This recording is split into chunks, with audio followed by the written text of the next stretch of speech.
السلام علیکم آقا صاحب، جنت البقیع کیا ہے اور اس کو کیوں مسمار کیا گیا؟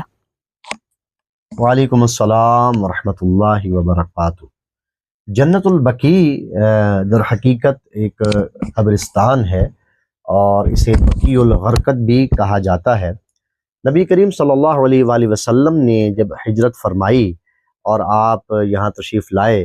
تو اس کے بعد جو مسلمان جتنے بھی لوگ مرد و زن وفات پا جاتے تھے ان کو وہیں پہ دفن کیا جاتا۔ اس قبرستان کی اہمیت اس لیے بڑھ جاتی ہے، پہلے سے بقیع الغرقد کہا جاتا تھا، پھر جنت البقیع کہا جانے لگا، اور اس قبرستان کے اندر کبار صحابہ کرام، تابعین، امہات المومنین کے مزارات تھے، اور بالخصوص ائمۃ البقیع یعنی حضرت امام حسن مجتبیٰ علیہ السلام، حضرت امام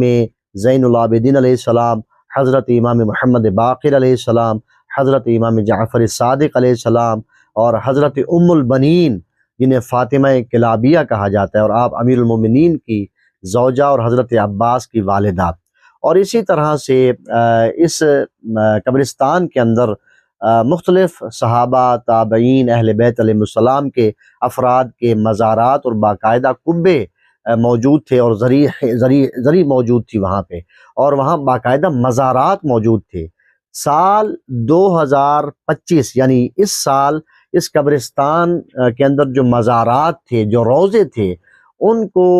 منہدم کیے ہوئے یا مسمار کیے ہوئے 100 سال پورے ہو گئے ہیں۔ آل سعود نے جب سعودی عرب کے اندر، جزیرۃ العرب کے اندر اقتدار حاصل کیا تو انہوں نے نجدی عقائد کو یا سلفی عقائد کو وہاں پر نافذ کرتے ہوئے یہ کہہ کے کہ ان مزارات کو بنانا جو ہے وہ بدعت ہے، اور ان مزارات کو وہاں پہ منہدم کر دیا۔ وہ تاریخ تھی 8 شوال سن 1344 ہجری، اور 1925